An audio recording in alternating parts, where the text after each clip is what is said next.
बेचैनियां समेट के सारे जहान की जब कुछ ना बन सका तो ऐसा लग रहा है कि मिर्जापुर का सीजन 3 बना दिया है। टीजर को देखने के बाद में अगर आपकी दिल की धड़कनें नहीं बढ़ी हैं तो मैं समझ सकता हूं कि आप पहले और दूसरे सीजन की कहानी को भूल चुके हो। लेकिन यहां पर मैं आपको एक बहुत ही अहम और इंपॉर्टेंट चीज बता दूं। मिर्जापुर का सीजन 3 जो है ना वो लिटरली बवाल होने वाला है। ये 1 मिनट 1.5 मिनट की जो टीजर आया ना इससे ही बात क्लियर हो चुकी है। इतना तो हम सभी जानते ही कि सीजन 2 के आखिरी में गुड्डू भैया को मिर्जापुर की गद्दी मिल गई थी। लेकिन यहां पर समझने वाली बात यह है कि क्या वो उस गद्दी को संभाल पाएंगे, क्योंकि टीजर में इतनी बात तो क्लियर है कि घायरशेल मतलब कि कालीन भैया वापस आ गए। लेकिन अगर मैं इस पूरे टीजर की बात करूं तो मैंने सबसे ज्यादा अगर किसी को मिस किया है तो वो किया है मैंने मुन्ना भैया को। अगर मेकर्स कुछ कहानी गुट्टी घुमाकर मुन्ना भैया को कैसे भी करके वापस ले आए तो शायद ये सीजन के लिए बहुत बड़ा एक बूस्ट होगा, पर मुझे ऐसा लगता है कि सीजन 3 में ऐसा कुछ होने नहीं वाला है। इन फ्यूचर अगर ऐसा कुछ हो तो एक अलग बात होगी। इन सबके बीच में माधवी सीएम की गद्दी पर विराजमान हो चुकी है और मिर्जापुर, जैसा कि मैंने आपको बताया, गुड्डू भैया के हाथ में जा चुका है। वहां पर गुड्डू भैया के साथ में गजगामिनी भी खड़ी हुई है।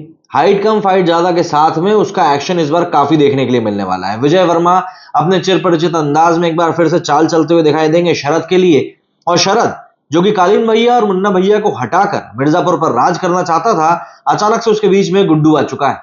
अब ऐसे में गुड्डू भैया से पार पाके शरद कैसे गद्दी पे काबिज होगा, ये एक बड़ा सवाल है।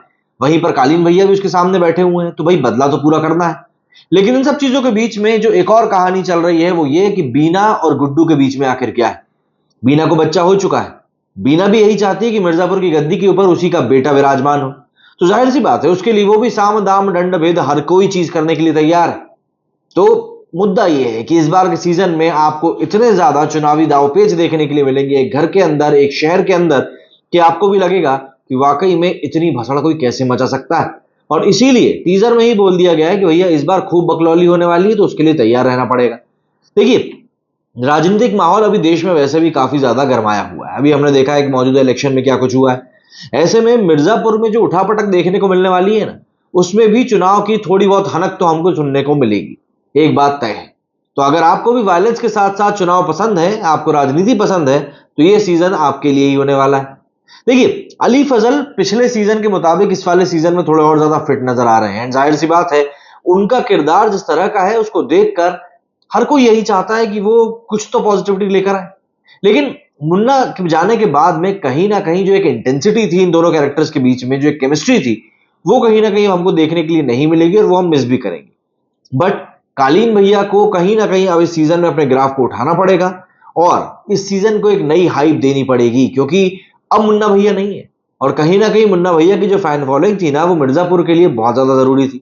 और ऐसे में जब कोई कैरेक्टर जाता है तब उसकी फैन फॉलोइंग भी थोड़ी बहुत उस सीजन के साथ में चली जाती है। तो यहाँ पर गुड्डू भैया अब किस तरीके से इन सब चीजों को टैकल करेंगे, कालीन भैया इस सीजन को कैसे बचाएंगे, और बाकी जो कैरेक्टर्स हैं वो अपना अपना किरदार कैसे निभाएंगे, ये बहुत ज्यादा इंपॉर्टेंट होने वाला है। दत्ता जो पहले ही क्लियर कर चुका था कि भैया मुझको अफीम का धंधा नहीं करना है, वो जान चुका है कि भैया उसका बेटा यहाँ पर घुस चुका है। तो इन सब चीजों के बीच में जो उधेड़बुन मचने वाली है ना, वो बहुत इंपॉर्टेंट है। और ऐसा नहीं कि कालीन भैया के दुश्मन कम हो चुके हैं। शरद के अलावा भी कालीन के दुश्मन और बैठे हुए हैं, उन सब से भी पार पाना है। और इस बार तो मकबूल भी नहीं है। चीजें बहुत ज्यादा इंटरेस्टिंग हो चुकी हैं एंड जाहिर सी बात है बहुत मजेदार चीजें देखने के लिए मिलने वाली है। क्या कहना है आप लोगों को इस बारे में, कमेंट करके जरूर बताइएगा। मेरे वीडियो फिलहाल इतना ही। जय हिंद, जय भारत।